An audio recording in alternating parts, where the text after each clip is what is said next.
Magandang umaga. Sana marami pang nakikinig. Magandang umaga sa mga team replay. Okay, ang ating pong pag-usapan sa ngayon ay sana maganda yung ating internet signal. So anyway, what is important here now is yung dapat imbestigahan na ng Senado itong bruhaha patungkol sa pagkamatay ni Paulo Tantoco, Juan Paulo Tantoco. Kasi nakakahiya ito sa buong mundo. Kailangan maimbestigahan para hindi na maulit ito. At lumalabas na kasama niya sa investigasyon, tinatanggi nga nila, kuno ay mayroon silang fake news na kuno, pero hindi pa rin ako maniwala na fake news. At ang totoong report po ay yung binasa ni Dean Chase, Attorney Dean Chase, sa kanyang blog kung saan isa sa persons of interest sa pagkamatay ni Tantoco ay si Lisa Araneta Marcos. So ngayon, ang kasama dyan sa report na nakita ko ay na sinasabi na ng Malacanang na fake ay si Dina Arroyo Tantoco, pamangkin ni Jose Miguel Arroyo, na asawa ni Gloria Arroyo. At ang isa na natagpuan doon sa site din ay yung si Alexa Miro na girlfriend kuno ni Sandro Marcos. So nalagay po sa balag ng alaganin ng kahiyan ng ating bansa. So biro mo, yung first lady nyo nandun, makikita sa nung namatay yung isang tao na overdose sa cocaine ay nandun siya. Ano ibig sabihin? So kahit sabihin mo pa na hindi siya gumagamit, the fact na nandun siya ay nagpapakita lang po yan na talagang nakakahiya sa ating bansa.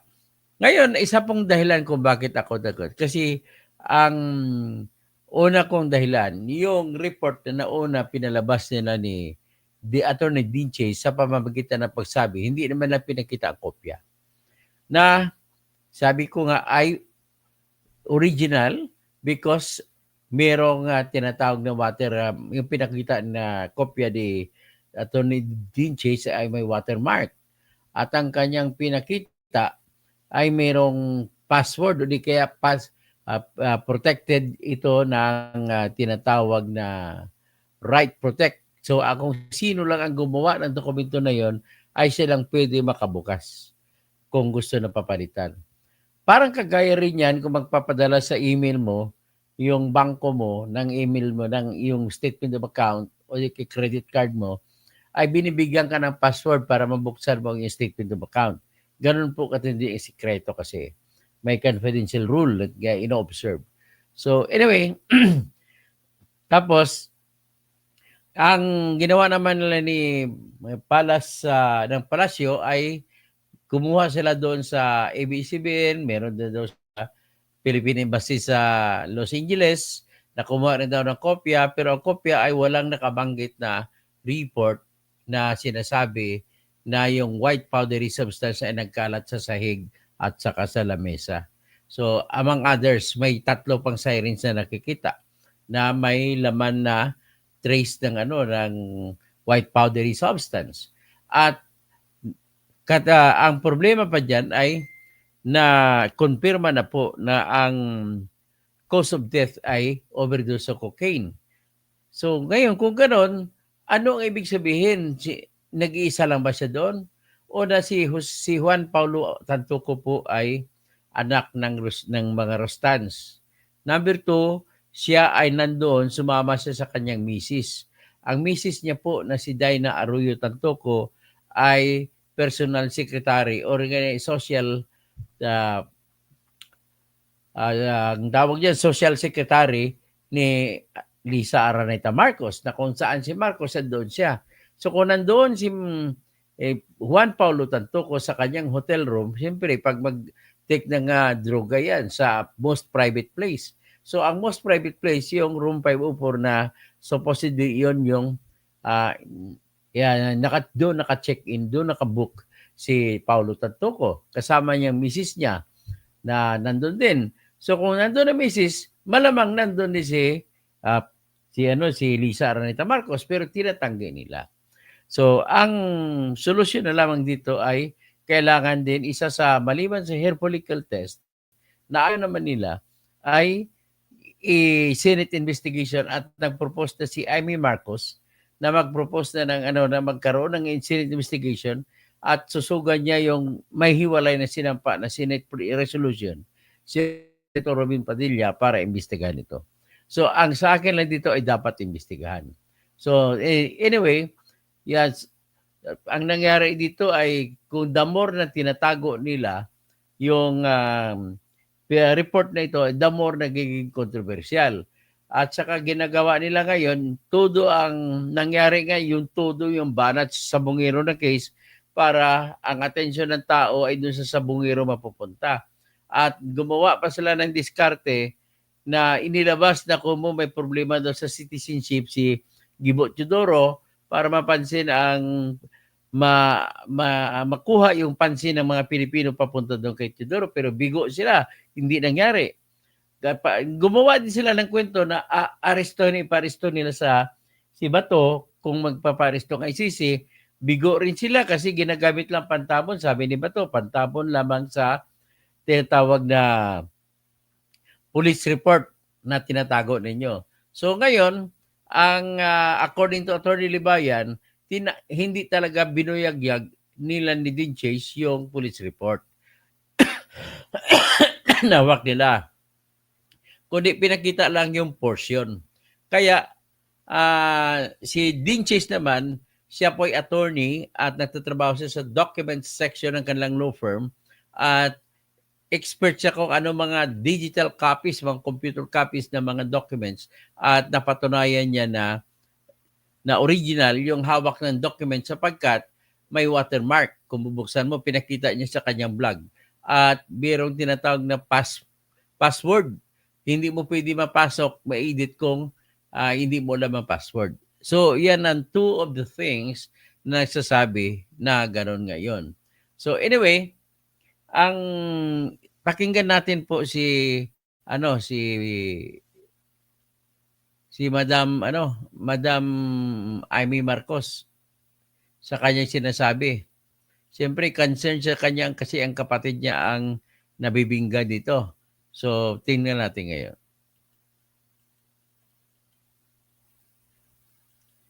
Ayan. Yan po si Amy Marcos, no? Andun siya sa The Hague ngayon. Pinasyalan niya si Duterte. So, tapos, may tanong dito sa kanya. I-ano natin yung tanong. Ito naman, yung sa shorts. Ipalabas natin at pakinggan ninyo po yung interview kay Amy, kay Sarah, at iba pa. Ito muna kay Sarah na interview. Nung nagkaroon ng malaking krimen sa Estados Unidos na merong namatay dahil sa drug overdose at kung makikita ninyo doon sa police report ay nandoon ang pangalan ni First Lady Lisa Marcos na isa sa mga tao doon sa loob ng kwarto kung saan yung tao ay nag-overdose sa suspected drug overdose sa hotel room at ang daming nakikitang white powder substance na sinabi doon sa police report ay suspected cocaine din, ay bigla nilang kinuha si Pangulong Duterte. So yan po ang sinabi ni Sarah. Ngayon, sinasabi nila na sa Malacanang na fake news daw yan. So anyway, ito naman siya, no? Months after the death of Rostan's Paulo Tantoco, the country's First Lady Liza Araneta Marcos is hounded by talk over her supposed links to his death. Malacanang's press officer Claire Castro posted obstructionists and fake news peddlers who linked the First Lady to the death of Tantoco, the husband of her Deputy Social Secretary Dina Arroyo Tantoco. Senator Amy Marcos, the president's sister, had also released a statement calling for a comprehensive report on the First Lady's whereabouts. The palace categorically denies the First Lady was held by any law enforcers. She was in the US for the Manila International Film Festival held from March 4 to 7. Castro adds, Tantoco was not part of Araneta Marcos's delegation and did not stay in the same hotel as the First Lady. Ang sinasabing police report na naipost sa Facebook ay isang malaking kasinungalingan. Ginagamit ng ibang mga obstructionists Todo tanggi. para masira ang Ang hirap First Lady, ang Pangulo at ang administrasyon na ito. Unang-una, si Mr. Paulo Tantoco ay hindi po kasama sa official entourage. ng Ang unang asawa niya mali yan. Ang asawa ni Paulo Tantuco po ay sekretary ni Lisa. So kung saan ang misis, andun din mister. O saan ang mister, andun din misis.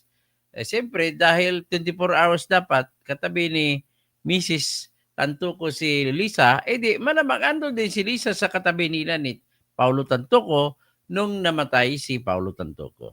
Ni Marcos, Ito you naman si urged the Malacanang to write Jaime. a comprehensive report with respect kung ano po nangyari and with respect to the involvement of the First Lady, Liza Marcos. Are you also going to open an investigation to I look into think- this matter? I think Senator Robin has already initiated an investigation. Yun ang nabasa ko sa dyaryo pero hindi pa kami nagkakausap. Ganun pa man, ang akin mas maigi dahil nababalabag at nagugulanta ang buong tambayanan tungkol na dito sa cocaine overdose na nauwi sa pagkamatay ng Pilipino sa ibang bansa. Ang laking kahihiyan at ang balita, may mga opisyal sa event na yon dahil Manila Film ang talagang pinopromote nila. Kaya kinakailangan alamin natin kung ano nangyari. Sa Malacanang naman ako nananawagan na kung maari ipaliwanag nila para yung inosente hindi pagbintangan at yung may kasalanan o yung may accountable baga kinakailangan managot. Thank you. Ni Marcos, you urged So, yan yun. So, anyway, after tayo dyan. ni Marcos, you Okay. So, yan lang po ang ating vlog sa ngayon para lamang manawagan po tayo ng investigation. Yun lamang po ang gusto natin. At hayaan na natin yung sa investigation kung ano ang lalabas. At siyempre, gusto rin matunghayan ng bayan. Kung gusto ng bayan matunghayan yung nangyari sa kaso sa impeachment ni Sara, gusto rin natin malalaman kung ano ba talaga ang nangyari para magkatapos-tapos na. At international po na karangalan ng Pilipinas na nakataya rito.